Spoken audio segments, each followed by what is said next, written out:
మీ జీవితంలో ఏం కావాలో మీకు డిసైడ్ చేసుకునే ఆ క్లారిటీ ఎవరి నుంచి వచ్చిందంటారు? యాక్చువల్‌గానమ్మా నేను మీరన్నారు గదా! Political family. ఈ పొలిటికల్ ఫ్యామిలీస్‌లో ఎట్లా ఉంటుందంటే యూజువల్‌గా 90% ఆఫ్ పొలిటికల్ ఫ్యామిలీస్‌లో పేరెంట్స్ నుంచి డైరెక్షన్ ఉండదు. అవును. Okay. Because they are so busy politicking. Exactly.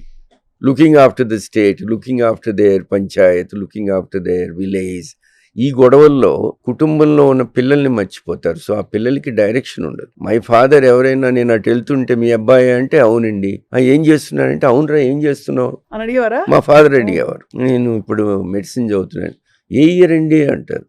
అవునరా ఏ ఇయర్ అంటారు. ఎనాటమీ. మా ఫాదర్ది ఒక చిన్న ఎగ్జాంపుల్ చెప్తాను. చెప్పండి సార్, చెప్పండి. Such a simple character. బట్టలు కూడా చినిగిపోయినా కూడా it doesn't matter to him. Is a labour person. ఈ వాజ్.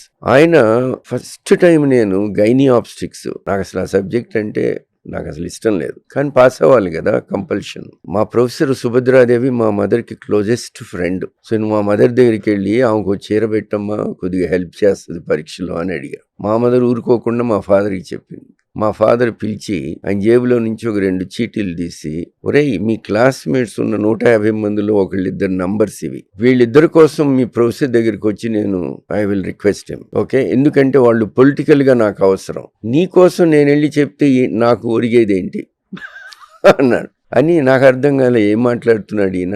నేనేదో మా అమ్మని అడిగితే మధ్యలో ఇరికిచ్చింది అనుకుని అర్థం కాలేదు. ఆయన అప్పుడు చెప్పారనమాట, ఎప్పుడు కూడా ఒక తండ్రి ఇంకొకరి దగ్గరికి వెళ్ళి కొడుకు కోసం తల వంచవలసిన పని ఏది కూడా నువ్వు అడగకూడదు.